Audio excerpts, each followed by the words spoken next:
자, 오늘 이제 모세에 대한 이야기를 하려고 합니다. 오늘 모세 이야기가 왜 중요한가 하면은 이스라엘 민족에게 있어서 이 모세라는 사람만큼 영향력이 있는 사람이 없습니다.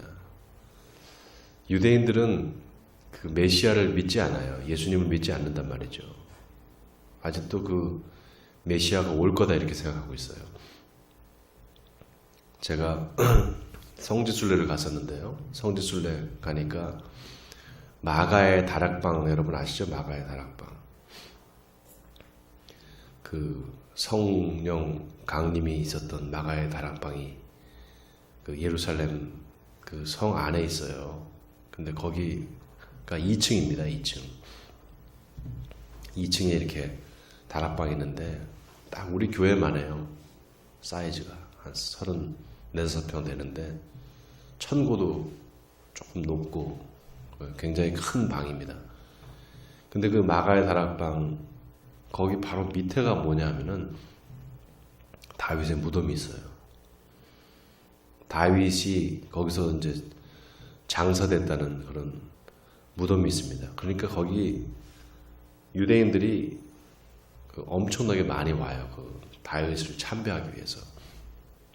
근데 다윗의 무덤이라 해서 뭐 다윗이 거기 이렇게 막 진짜 뭐 무덤에 그 뭐 해골을 다 파내서 거기 진짜 무덤이냐 그게 아니고 성경에 보면 다윗이 다윗성에 장사됐다 죽어서 다윗성에 장사됐다 이런 말이 있거든요. 근데 그 자리가 다윗성 터예요. 그래서 거기에 이제 다윗의 가묘를 이렇게 써서 거기 사람들이 참배객들이 와서 유대인들이 거기서 이제 예배를 드리고 거기서 기도를 하는데 그 다윗에 묻혀 있는 곳이라는 곳에 이렇게 써 있어요. 이렇게 히브리 말로 뭐라고 써 있는가 하면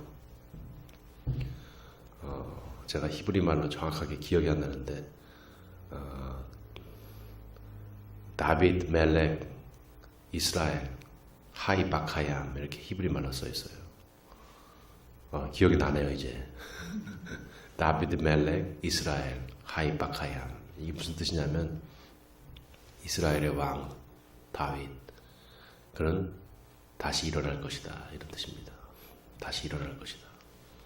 다시 부활할 것이다. 다시 살아날 것이다 이런 뜻이에요. 그러니까 그들은 아직도 메시아를 기다리고 있는 거예요. 다윗의 후손으로 올 메시아를. 근데 이미 메시아는 왔단 말이죠.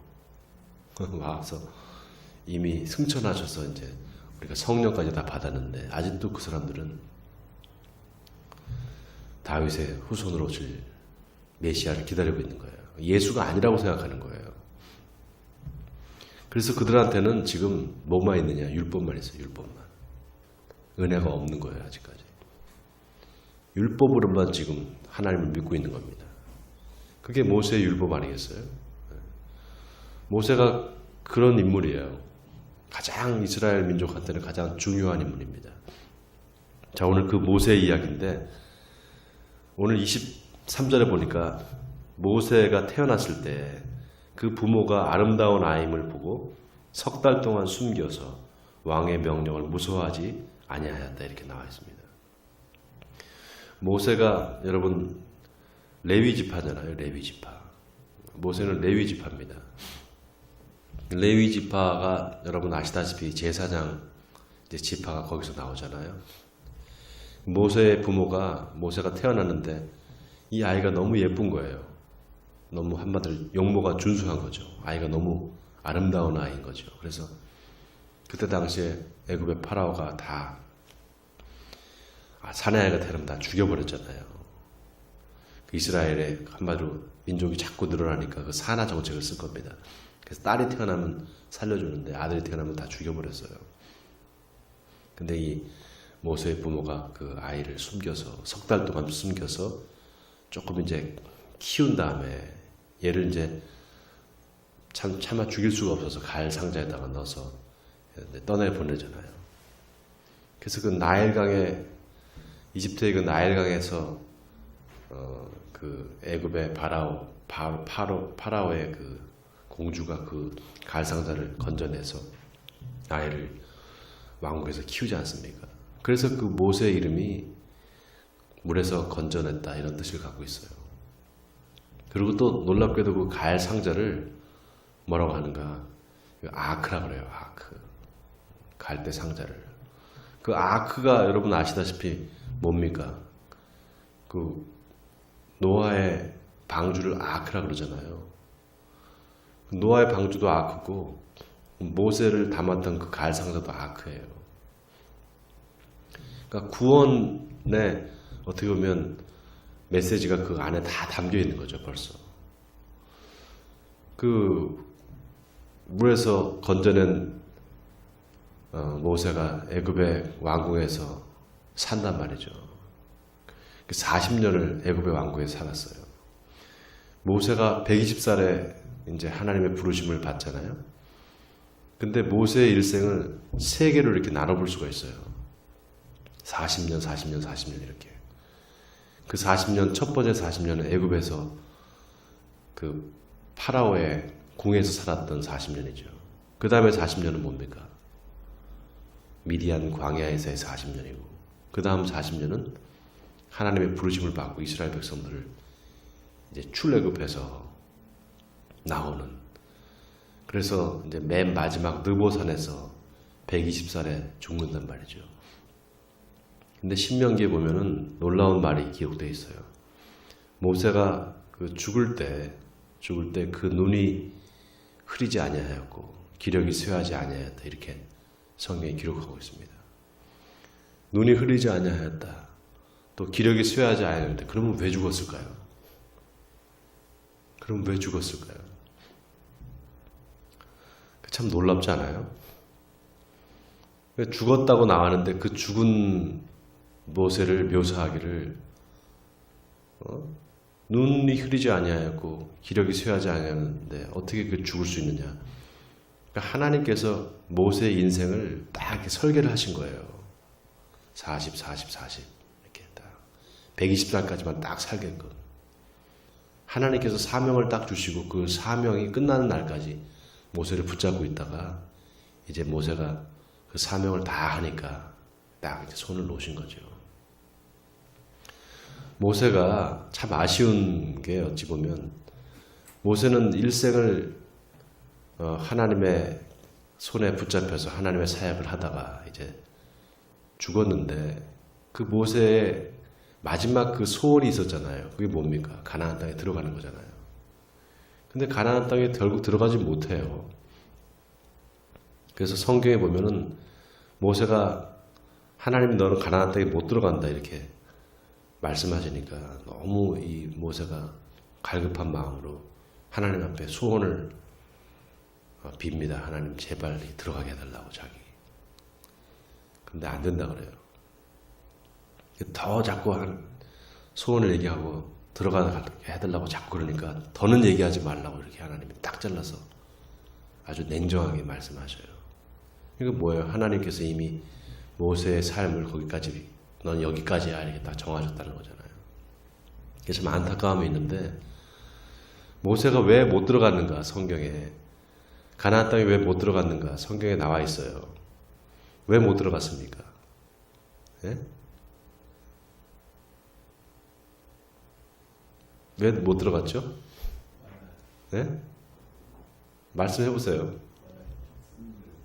마라의 스물? 마라의 스물은 아니고 이제 르비딤이죠, 르비딤. 르비딤에서 이제 반석을 내리치는 거를 그때 내리치는 것 때문에 이제 그렇게 된 거죠. 근데 성경에 보면은 그 반석 위에 내가 서리니 이렇게 나와 있어요. 반석 위에 내가 서리니. 그러니까 반석을 내리친다는 건 뭡니까? 반석 위에 누가 서 있다는 거예요, 지금. 하나님께서 서 계실 거라는 거죠. 근데 그 반석을 내리친다는 건 뭐예요? 네? 하나님을 내리친다는 거 아니잖아요. 그러니까 그런 의미잖아요. 그럼 성경을 잘 찾아보세요. 성경에 그렇게 나와 있어요. 근데 하나님께서 반석을 내리치라고 하지 말고 지팡이를 대고 명령하라 그랬어요. 근데 반석을 막 몇 번씩 내려치잖아요. 근데 성경에 보면 그게 참 애매하게 왔다 갔다 돼 있어요. 어떤 부분에 보면 내리치라고 나와 있기도 하고 어떤 부분에는 또 지팡이를 향해서 명령을 하라, 물을 내라 이렇게 이야기하기로 하기로 이렇게 두 가지로 좀 나눠져 있어요. 그게 좀 약간 의문스러운 부분이긴 한데. 처음에는 싫어하고 있고 네. 대답하고 있죠. 그래요. 네. 그 왜 그랬을까요? 왜 그랬죠? 처음에는 치라고 하고 나중에는 물을 내라 이렇게 얘기했고 두 가지가 이렇게 나눠 있는데 저는 그게 왜 그랬을까 아직도 좀 의문이에요. 그 모세의 또 그 캐릭터를 성경이 두 가지로 이렇게 좀 얘기를 합니다. 모세가 혈기를 내서 그렇게 하나님의 명령을 혈기를 내서 그렇게 했다라고 성경이 또 기록하고 있는데 어떤 한 부분에는 모세처럼 그렇게 온유한 사람이 없었다 이렇게 나와 있습니다. 그러니까 관점이 두 가지죠. 네, 관점이 두 가지예요. 근데 모세 일생을 쭉 이렇게 보면 분명한 변화가 있어요. 모세 일생의 변화가. 애굽에서 40년 살 때, 그 왕궁에 살 때 모세의 모습을 딱 하나의 사건으로 정리한 게 뭐냐면 모세가 혈기를 내서 히브리 민족을, 자기 민족을 괴롭히는 그 애굽의 뭐라 그래야 됩니까? 그 압제자라고 그래야 되나요? 그 사람을 돌로 쳐 죽이잖아요. 모세가 그만큼 그 혈기가 나면 분을 못 참는 그런 성격이라는 걸 알 수 있잖아요. 살인을 한 거잖아요. 그런데 물론 자기 지위가 있기 때문에 애굽의 왕자라는 지위가 있기 때문에 그럴 수 있다 생각하지만 애굽의 법이 굉장히 무서웠습니다. 사람을 죽이면은 무조건 그 사람도 같이 죽어야 되는 거예요. 그러니까 그럼에도 불구하고 이 모세가 그걸 참지 못했다는 것은 그만큼 모세가 혈기가 왕성했던 사람이잖아요. 분을 못 참고. 근데 그 모세의 그 성격이 말이죠. 모세가 40년 동안 미디아 광야에서 그 자기 장인 이드로 밑에서 말이죠. 장인어른의 양을 친단 말이죠. 그리고 거기서 장인어른과 함께 이제 살잖아요. 미디안 광야에서. 그리고 십보라라는 여자와 같이 이제 결혼해서 살게 되는데 그 40년의 삶에 또 그 마지막을 딱 장식하는 말이 있어요. 그게 뭔가 하면은 모세가 자기 아들을 놓고 난 다음에 첫째 아들 이름을 게르솜이라고 이름을 짓습니다. 그 게르솜이라는 이름이 뭡니까? 내가 이 광야에서 객이 되었다 이런 뜻입니다. 나그네가 되었다. 40년 동안 아무것도 할 수 없는 그런 무자격자 내지는 무능력자가 되었다 이런 뜻이에요. 나한테 소망이 없다 이런 뜻을 갖고 있습니다. 게르솜이라는 말 자체가. 그러니까 40년 동안 어떻게 된 거예요? 하나님께서 그 혈기왕성한 모세를 완전히 그냥 평범하기다 못해서 아주 그냥 아무것도 할 수 없는 그런 사람으로 40년 동안 훈련을 시키셨다는 거예요. 그러고 난 다음에 80세가 딱 되는 그때 하나님께서 이제 부르신단 말이죠. 떨기나무 가운데서. 떨기나무 가운데 부르셔서 하나님의 소명을 이제 맡기는 겁니다. 애굽에 있는 이스라엘 백성들을, 하나님의 자녀들을 다 끌어내서 가나안 땅으로 인도하는 그런 놀라운 하나님의 사역을 이제 맡긴단 말이죠. 그 모세의 일생이 그 40년은 이제 하나님 앞에 완전히 붙잡혀서 40년 동안 쓰임을 받는 거예요. 근데 그 안에 40년이라는 그 기간 동안에 모세가 많이 순화가 되고 많이 인격이 이제 온유한 사람이 되었지만 한 번, 두 번 이렇게 그 혈기를 냈단 말이죠. 근데 그거를 하나님께서 성경이 놀랍게도 기록한 거는 모세같이 그렇게 온유한 사람이 없었다. 또는 모세처럼 하나님의 집에 충성된 사람이 없었다. 이렇게 성경이 기록하고 있다는 사실입니다. 하나님께 쓰임받는, 하나님께 붙잡힌 그런 사람, 하나님의 사람은 하나님께서 끝까지 인도하시고 그래서 하나님이 기뻐하시는 사람으로 만들어 주신다. 이렇게 우리가 생각해 볼 수 있어요. 자, 오늘 모세의 일생을 잠깐 제가 이렇게 쭉 리뷰를 했는데, 자, 중요한 거는 모세가 24절에 보세요. 믿음으로 모세는 장성하여 바로의 공주의 아들이라 칭함받기를 거절하고 도리어 하나님의 백성과 함께 고난받기를 잠시 죄악의 낙을 누리는 것보다 더 좋아하고, 자, 더 중요한 말 26절에 그리스도를 위하여 받는 수모를 애굽의 모든 부하보다 더 큰 제물로 여겼으니 이는 상 주시는 이심을 바라봅니다. 자, 여기 놀라운 말씀이 쓰여져 있죠. 그리스도를 위하여 받는 수모라. 이 그리스도를 위하여 받는 수모라는 게 도대체 뭡니까, 여러분? 그리스도는 누굴 얘기하는 겁니까? 예수 그리스도잖아요. 예수 그리스도. 이 그리스도를 위해서 받는 수모라는 거예요. 모세가 애굽에서 그 광야에 나오기 전에 애굽의 그 왕궁에서 살았을 때 그 안락한 삶을 버린 이유가 뭐냐? 그리스도를 위하여 그 순환을 받고자 그렇게 했다는 거잖아요. 여러분, 놀라운 이 말입니다, 이게. 이스라엘 백성들이 그 애굽에서 400년 동안 살면서 엄청난 그 순환을 당하잖아요. 근데 그 엄청난 순환을 당하는데 그 순환을 뭘로 이야기하는가 하면은 그리스도의 순환이다, 이렇게 이야기합니다. 그리스도의 순환과 함께 그걸 연결을 시켜요. 그리고 40년 동안의 광야에서의 삶, 그 삶도 그리스도의 고난과 다 연결을 시킵니다, 성경이. 자, 왜 그런가 하면 400년 동안 하나님께서 이스라엘 백성들의 그 고난을 내가 너희들의 그 눈물과 너희들의 고통을 보고 알았다, 이렇게 성경이 기록하고 있습니다. 그러니까 뭡니까? 알았다, 내가 너희들의 그 고통과 그 고난을, 그리고 그 비명소리, 살려달라는 고통소리를 내가 들었다, 내가 알았다, 이런 표현이 어떤 표현입니까? 그 안다라는 말이 히브리 말로 야다라는 뜻이에요. 야다. 근데 그 야다라는 말은 육체적인 경험이 있어야 돼요.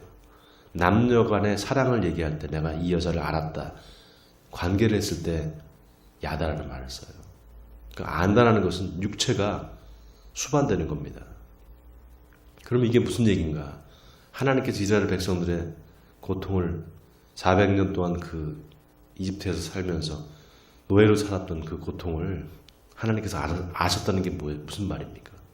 하나님이 그 이스라엘 백성들의 고통을 몸으로 직접 체험했다는 이런 얘기예요.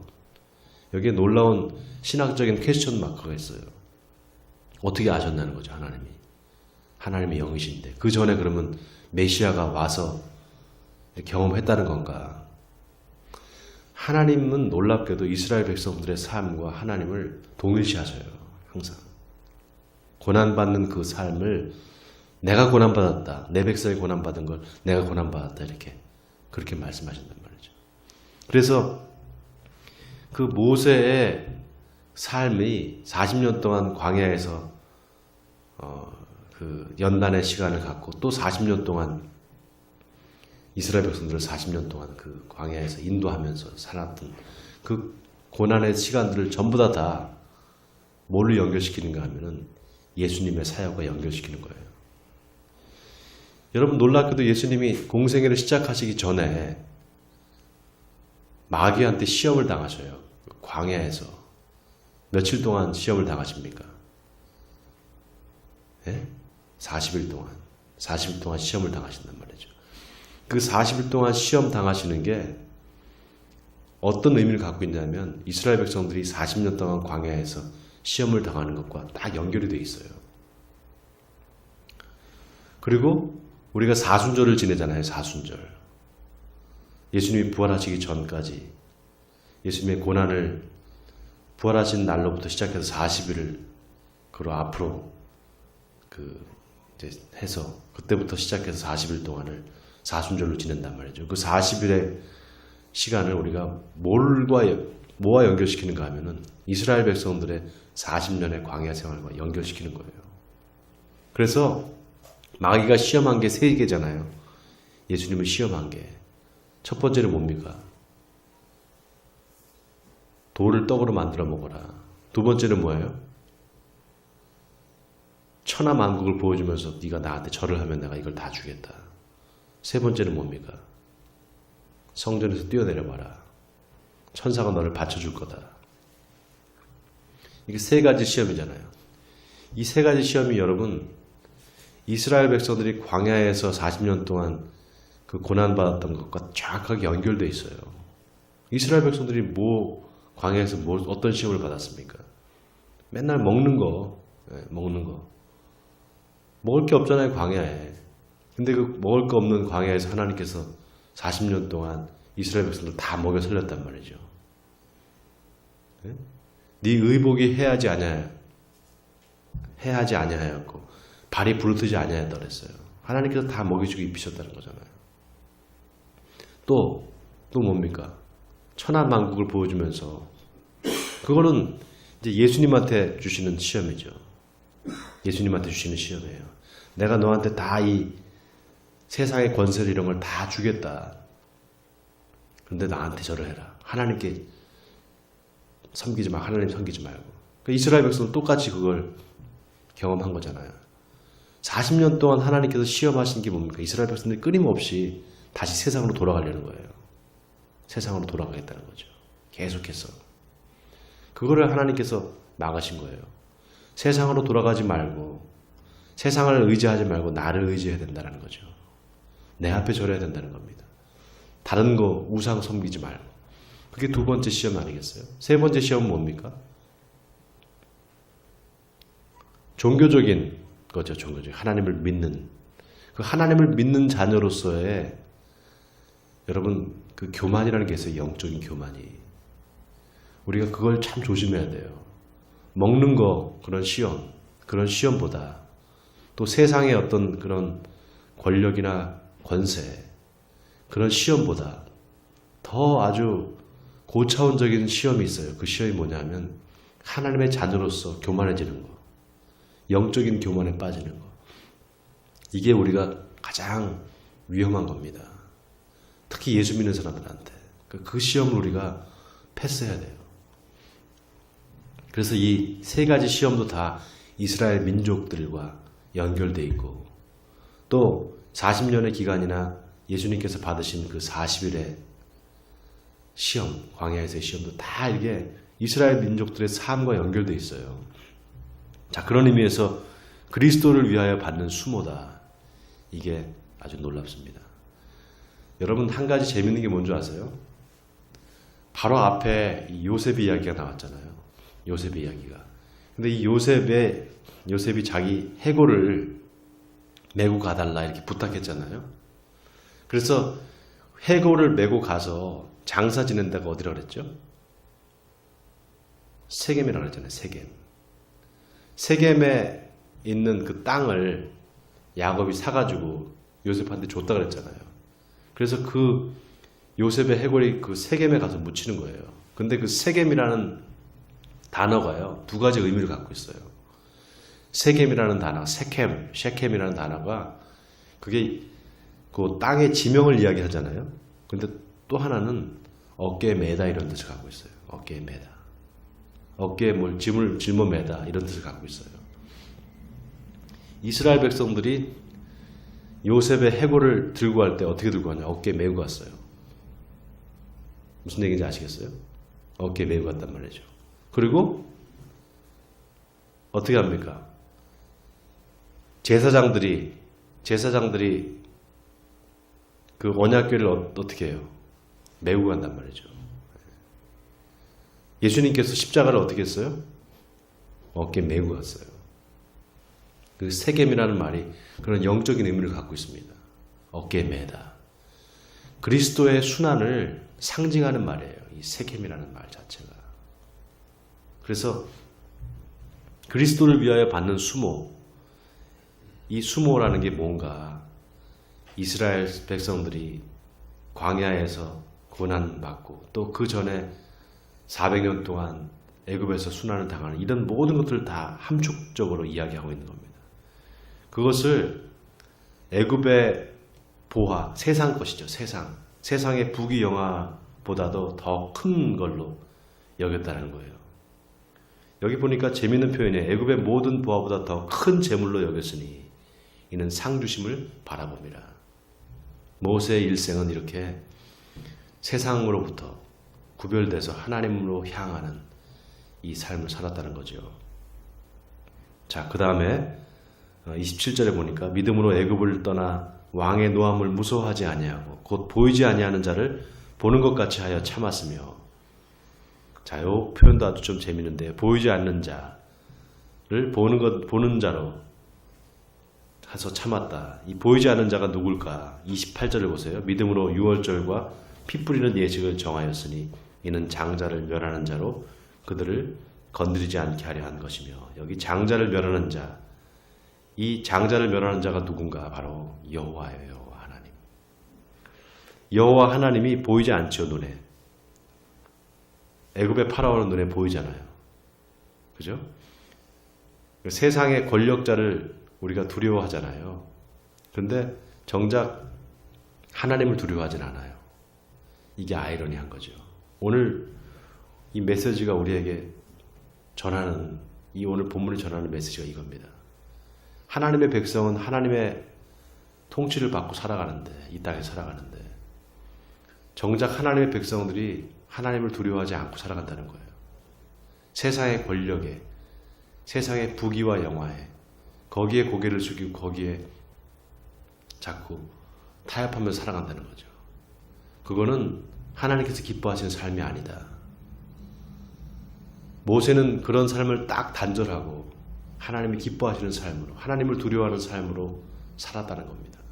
그렇게 자기 자신을 결심했다는 거예요. 그게 바로 믿음이다. 이 얘기를 지금 하고 있는 겁니다.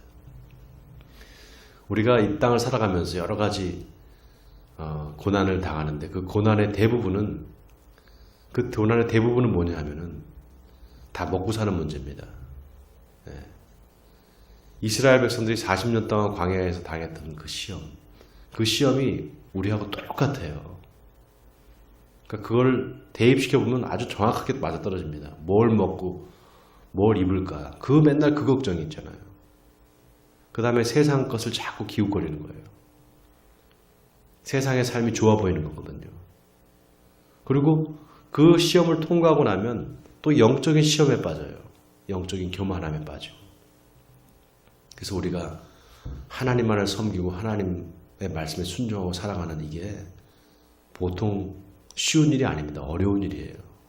내 자신을 끊임없이 하나님 말씀 앞에 무릎 꿇리는 이런 훈련을 통해서 내가 내 자신을 하나님 앞에 자꾸 드리는 이거를 하지 않으면은 결국 우리 신앙은 자꾸 퇴보합니다. 자, 오늘 하나님께서 주시는 이 말씀을 여러분이 좀 기억했으면 좋겠어요. 하나님은 이스라엘 백성들의 그 삶을 통해서 하나님께서 역사하신 것은 하나님이 어떤 분인가를 보여주시는 거예요. 하나님은 이 세상을 창조하신 분이고 지금도 하나님의 자녀들을 하나님의 구원으로 이끌어 가시는 분이다.